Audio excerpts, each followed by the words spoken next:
What's up, guys? It's the Lead Double X Prince. I am back with some SummerSlam reviews. SummerSlam is not that far from us, so it's might as well time to talk about SummerSlam and do some retro reviews. I want to start off with SummerSlam 1997, Hart and Soul.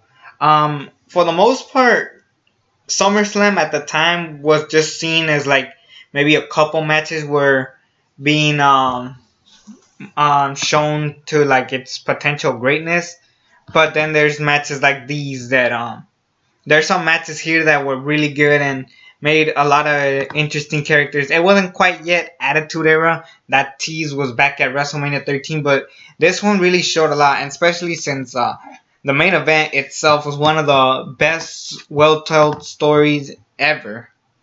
I think it was one of the more brilliant main events ever.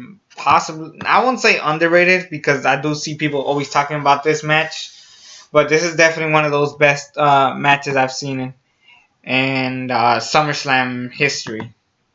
But I want to talk about from top to bottom. Mankind versus Hunter Hearst Helmsley in a steel cage match. People argue this being the greatest opener to a SummerSlam pay-per-view. Can't disagree. I mean, this was a pretty good story showing that Hunter Hearst Helmsley just doesn't want to do this match, but Mankind just wants to beat the crap out of Hunter. And then, I don't know, they just go at it for a brawl, but the main focus of this match was just trying to get out. At the time, steel cage matches were all about who could get out first, and I thought it was really well done, and it made Triple H look strong simply for the fact that he didn't lose by pinfall or submission. He just escaped the cage, so I thought that was smart for them to do it that way. So, yes, Mankind wins, beating Hunter Hearst Helmsley. Goldust defeated Brian Pillman.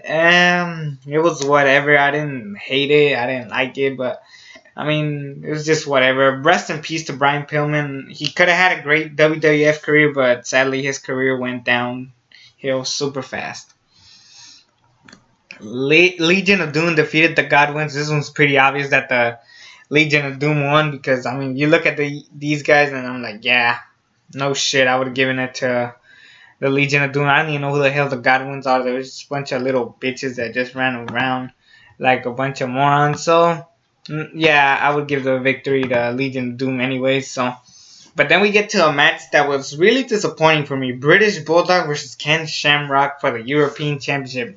You hear those names, you expect a really solid match. And it did good setting up things for the future, but it didn't do a good job as far as having a great match, because you hear British Bulldog, Davey Boy Smith, and Ken Shamrock. You think New Generation Era versus Attitude Era collision, and the match was take it or leave it. I mean, it was just basically Ken Shamrock doing suplexes and British Bulldog doing much. Honestly, Ken Shamrock goes down as one of the most underrated wrestlers out there. He could have easily been a WWF champion if booked right, but I guess that's what you get. I mean, shoot. I mean, I kind of do wish he was at that level, but you get what you get. But the match ends with Ken Shamrock pushing the referee, and then it's on a DQ, and then a bunch of referees come out, and Ken Shamrock beats the holy hell out of all of them. So, I mean, it made Shamrock look strong, not so much for the British Bulldog, especially after him losing to freaking Shawn Michaels at one night only. Granted, it was a great match, but I mean, shit. Then this is a skippable match. Los Borussias versus DOA. I didn't even know what the hell happened in this match. So, I mean, it was just a bunch of idiots just running around like morons. So, whatever.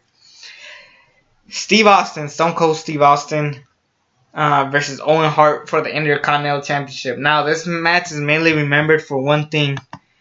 The end of Stone Cold's neck. There was a lot of good reversals in this match. There was a lot of good parts going on in this match, but at the end of the day, this sadly made sure that Stone Cold didn't have a longer career than he should have. Because honestly, if this match never happened, I'm pretty sure Stone Cold would have wrestled till at least 2005, I want to say. Maybe, maybe not. Even if he went Hollywood, I don't know what the hell would have happened. But Stone Cold suffered a broken neck because of a pile driver in this match. First of all, let me just start off by saying that the match itself was pretty good. It was just reversals, kickouts, and counters. And there's a part where I remember Owen Hart had Stone Cold in a sleeper hold, and then as Stone Cold had him, he hits a stunner. It was just well done, well executed. That part was cool. It was a good match. Really enjoyed it. Obviously, we don't have any more matches because of the whole neck injury with Stone Cold, but you know, you get what you get. But this was an enjoyable match. Stone Cold wins by roll up. The match had to end quickly, but you know, with the time that they got, it was a really good match, and I really appreciated the work that these two guys have put in. Next match, and this is the main event. 6 minutes. I kind of wrapped up everything, but Bret the Hitman Hart versus The Undertaker for the WWF Championship with special guest referee Shawn Michaels. Now, Shawn Michaels laid a hand on Bret Hart. If he didn't call it down the middle, he would be fired, I believe. Also, he hates Bret the Hitman Hart, but The Undertaker is been billed as an unstoppable monster. So it was one of those holy shit, who's gonna win? And at the time, we didn't have YouTube and stuff like that to find spoilers, so it was great to see a match like this. Just people going, holy shit, what the hell's gonna happen? People actually have to go watch it, find out themselves. And I don't know, back in the day, you know, as much as I do love making YouTube videos, I'm pretty sure without this, I mean, shoot, who the hell knows what would have happened? You know, we never got the internet or the, you know, YouTube and stuff like that, or spoilers and shit. But, you know, can you imagine the shit that we could have gotten back in the day? But, anyways, back to the match. This match was really good. Bret Hart is always so close to beating The Undertaker, but sometimes Shawn Michaels is counting slow. You know, the main focus of the match was Bret Hart and Shawn Michaels. That was the best part about it. And, you know, the match officially ends with Bret Hart spitting on Shawn Michaels. Shawn Michaels gets mad, grabs a chair. He's about to hit Bret Hart. He ducks and hits The Undertaker. 1, 2, 3. Bret the Hitman Hart becomes WWE champion.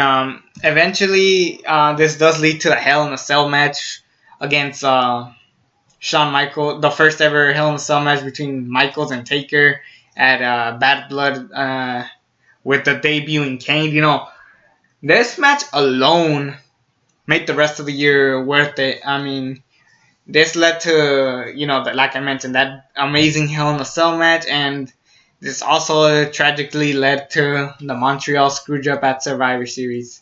You know, the biggest moment in wrestling history, and it had to end like that. It was pretty crazy that, you know, people still talk about this 20 years later, the Montreal Screwjob. That is freaking insane. But yeah, Bret Hart, this is, I think, I mean, for me personally, I think this is his last great match in the WWF at the time. I mean, he had a match with The Undertaker at One Night Only. It was good, not as great as this one, just for the story and the build up was just really great. At the time, this is a time where the main event was better than was like the big seller than everything else. So, you know, eventually SummerSlams, you know, you're looking forward to everything in the card. So, you know, I'm going to have to give this show an 8 out of 10 just for that main event alone. Some good matches here and there, but I think this one overall stole the show for me. I think this one was really good, the match. So, anyways, that will be it. Next retro review I will be doing is actually the following SummerSlam, 1998. So stay tuned for that. It's me, the ALE XX Prince. Subscribe to this channel if you haven't already. And until then, I'm out.